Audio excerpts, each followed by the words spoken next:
Domingo, dia 22 de março de 2026. Sejam todos muito bem-vindos, meus amigos, a mais um vídeo do canal Terra Brasilis News. Espero encontrar a todos muito bem nesse domingo. Vamos conversar um pouco, pedindo desculpas que ontem não pude fazer vídeo. Aliás, estive ontem na belíssima cidade de Campinas. Conheci um amigo do canal, Paulo Henrique. Muito obrigado pelo cumprimento. Mas hoje estamos aqui, vamos falar de política, que é o que interessa. Agora, vamos lembrar que hoje é aniversário também da nossa primeira-dama, Michele Bolsonaro. Ontem foi o mito que aniversariou, hoje é a nossa primeira-dama. E temos sempre que parabenizar esse belíssimo casal que nos representa ainda muito bem.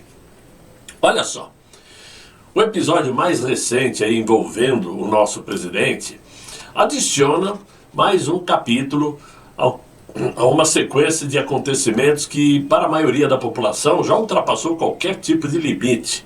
Não existe mais limites a serem ultrapassados nessa perseguição ao nosso presidente. Isso tudo num simples processo jurídico e, claro, que entrou definitivamente no campo da disputa política eleitoral para 2026.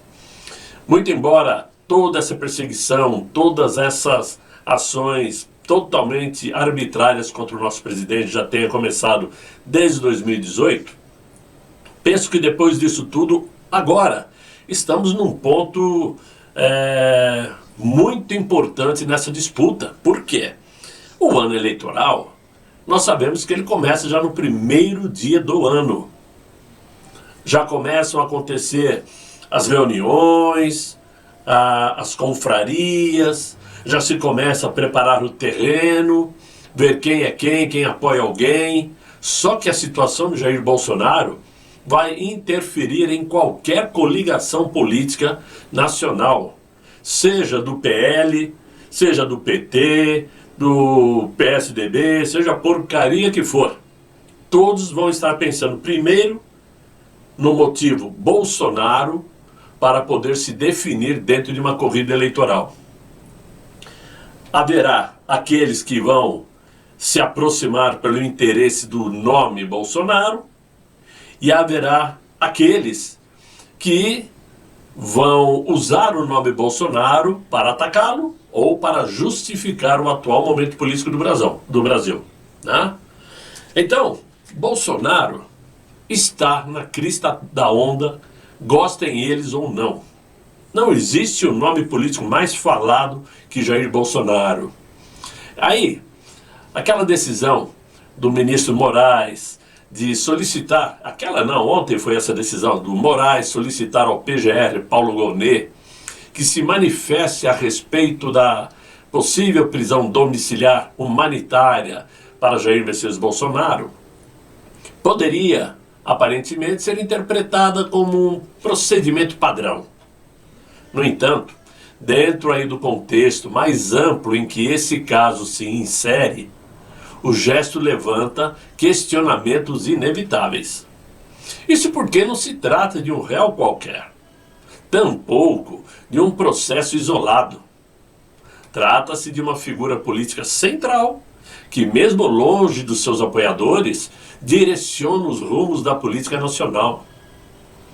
Por isso mesmo é que surge a questão: até que ponto as decisões do Procurador-Geral da República e do Supremo Tribunal Federal seguem estritamente os critérios técnicos?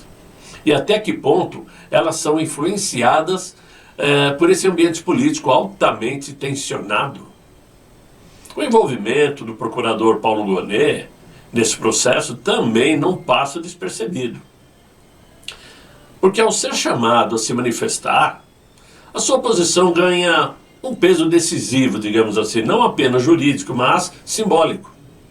Para muitos críticos, existe uma percepção que é real, não há como negar, de um alinhamento automático entre acusação e julgador, né? O que fragiliza a ideia de independência entre as instituições. Todo mundo sabe que Paulo Gonet segue à risca o que determina Moraes. Então, a decisão não é individual, ela é pensar em conjunto. E isso fragiliza fragilize muito a independência do Ministério Público Federal, como já fragilizou o Supremo. Agora, isto, por si só, já é o suficiente para alimentar dúvidas na opinião pública. Porque é justamente essa percepção que se torna o ponto mais sensível de todo o episódio do que vem acontecendo sobre Jair Messias Bolsonaro. Em um Estado democrático, não basta que as decisões sejam legais, elas precisam também parecerem justas. Né? No caso específico do pedido de prisão domiciliar, a discussão ultrapassa o campo jurídico e entra no terreno humanitário. Questões de saúde, dignidade e proporcionalidade deveriam, em tese, ser analisadas com isenção absoluta.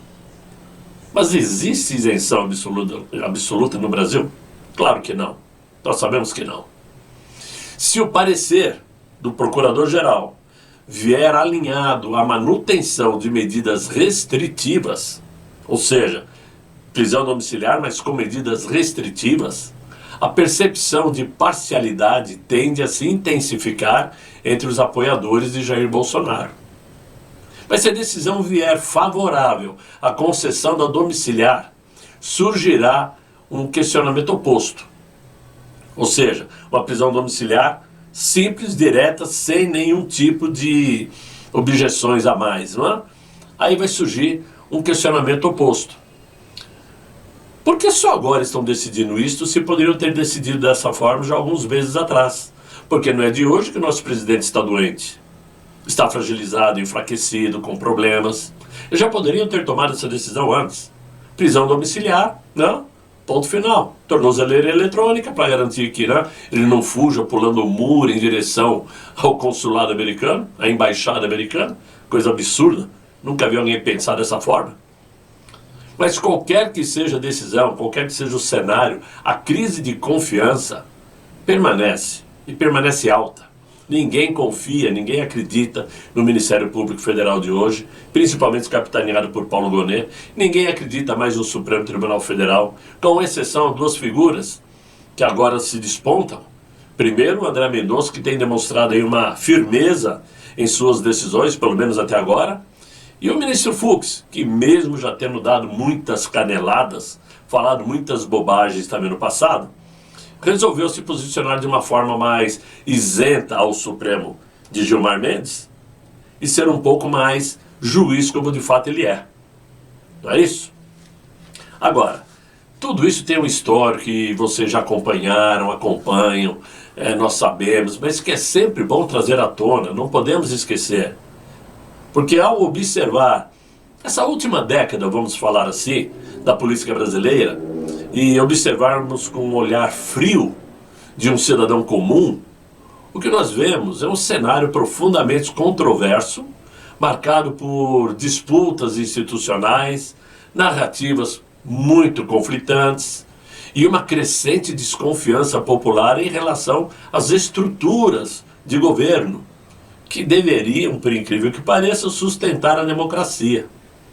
3 poderes para que houvesse um equilíbrio. Só que os 3 poderes montaram na mesma balança, no mesmo prato da balança, e pendem só para um lado. Desde 2018, quando o nome de Jair Bolsonaro já orbitava, digamos assim, no centro de uma tensão política incomum, diga-se de passagem, sua ascensão não foi apenas eleitoral, mas simbólica, pois Jair Bolsonaro representava uma ruptura com o sistema tradicional e com forte apoio a valores conservadores de uma base popular que via em Jair Bolsonaro uma resposta ao desgaste provocado por anos de escândalos envolvendo o Partido dos Trabalhadores. A eleição daquele ano foi interpretada por muitos como uma reação direta a esse ciclo. Prova disto é que, antes mesmo de Jair Bolsonaro ser eleito, tentaram ceifá-lo a vida, né? Ficou legal isso? Não. Tentaram ceifar a vida de Jair Bolsonaro. Simples assim. O que causou todos os problemas que ele carrega consigo até hoje, problemas de saúde. Prova disto é que durante o governo Jair Bolsonaro, a população brasileira vivenciou um período de estabilidade em muitos indicadores econômicos e políticos. E observou uma agenda voltada para a redução do tamanho do Estado. Jair Bolsonaro enxugou os estados, reduziu o tamanho de ministérios. Com Paulo Guedes na economia, colocou o Brasil num ritmo, digamos, responsável, né? E, claro, isso fez com que surgisse um ponto de inflexão mais controverso, que viria depois, com a volta do Inácio ao poder. Porque foi possível comparar de imediato o governo Jair Bolsonaro com o que viria à frente, né? O Inácio, que após ter sido descondenado por uma corte cúmplice, diga-se de passagem, e que abriu uma das maiores interrogações políticas da história recente do Brasil. Como uma pessoa pode ser descondenada por um erro de CEP? Isso nunca aconteceu em nenhum lugar do mundo. Mas para a maioria da parcela, ou para uma maior parcela da população brasileira, esse processo que permitiu o retorno do Inácio levanta dúvidas profundas sobre a imparcialidade das decisões judiciais até hoje. E o papel das cortes superiores, para que servem? Como conseguiram rasgar a Constituição e inverter o papel das decisões anteriores? Paralelamente, nada coincidentemente, o ambiente político passou a ser constantemente alimentado por novos escândalos e suspeitas de corrupção institucional. E casos envolvendo, por exemplo, as irregularidades agora do INSS, que roubou os aposentados, que já não ganham praticamente nada e ainda tiveram reduções em suas aposentadorias, né? Casos como esses reacendem as discussões, digamos assim, sobre as fraudes sistêmicas e a má gestão de recursos públicos do governo petista. O episódio do Banco Master foi mais um. A prova da existência sistêmica de corrupção no Brasil, e que veio cercado por denúncias de conexões políticas e movimentações financeiras suspeitas, o que amplia, evidentemente, a sensação de que estruturas paralelas de poder continuam operando nos bastidores. Soma-se a isto tudo acusações graves que circulam no debate político, público, como os supostos esquemas de venda de decisões judiciais no Superior Tribunal de Justiça, o que contribui demais para um ambiente de descrédito generalizado, né?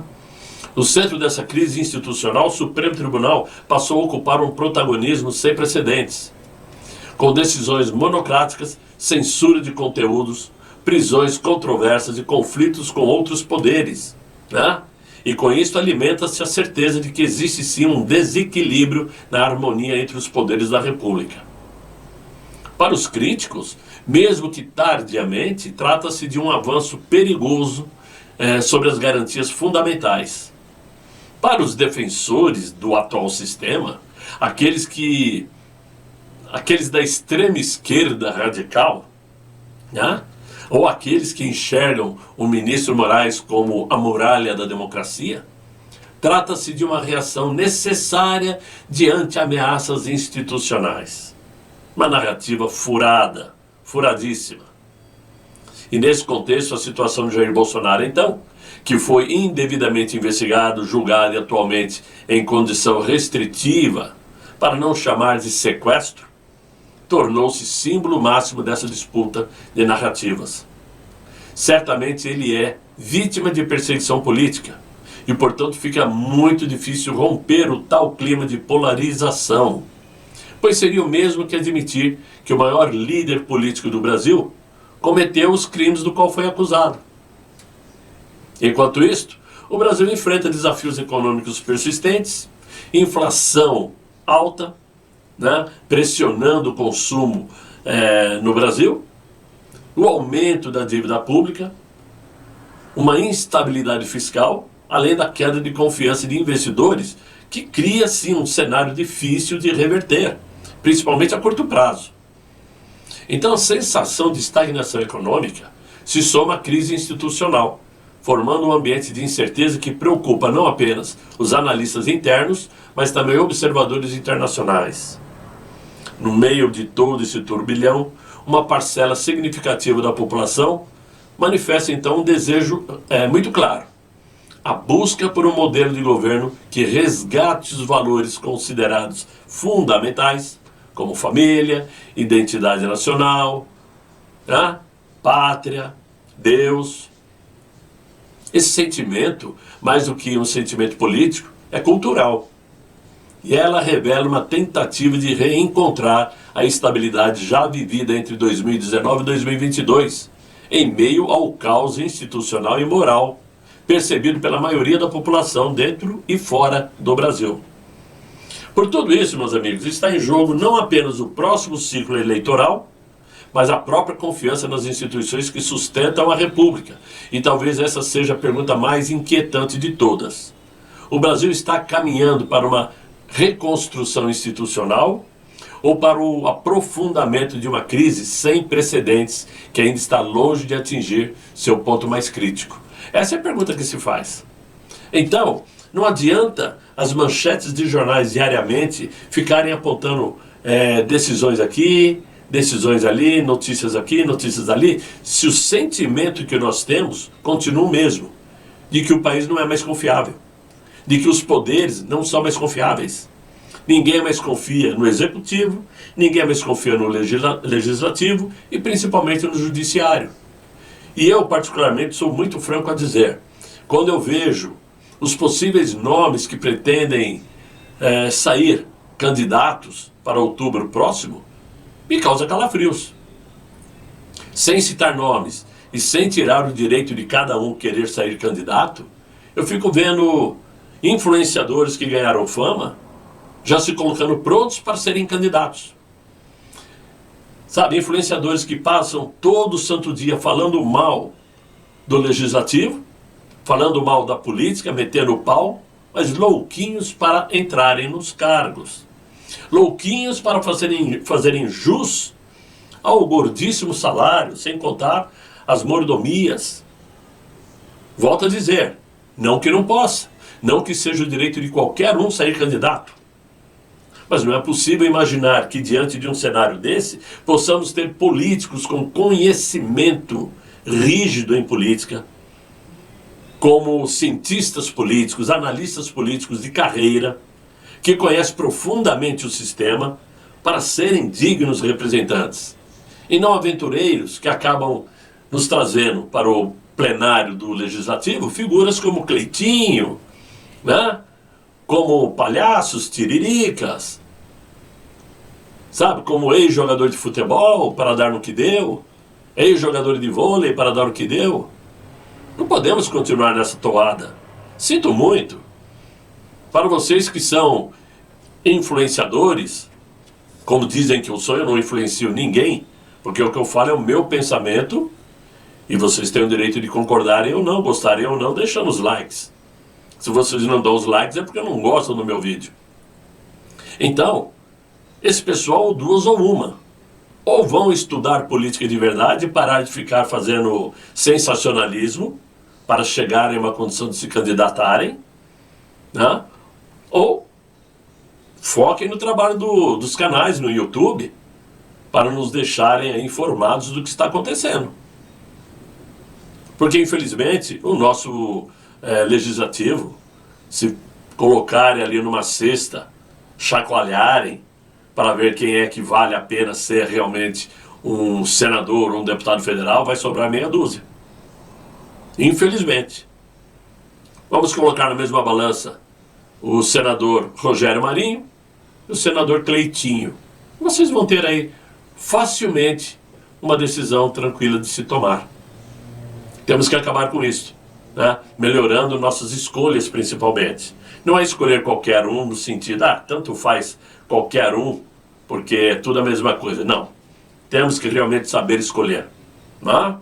Então, meus amigos, é isso que eu tinha para vocês no vídeo de hoje. Não tem muita notícia diferente rolando por aí. Os assuntos praticamente são os mesmos, mas valeu a pena passar para vocês uma ideia do que eu estou pensando no momento. Eu espero que vocês tenham gostado. Se vocês gostaram, deixem os likes, se inscrevam. Se não gostarem e quiserem me xingar, podem xingar aí nos comentários. Não tem problema, depois eu deleto, que eu não sou besta.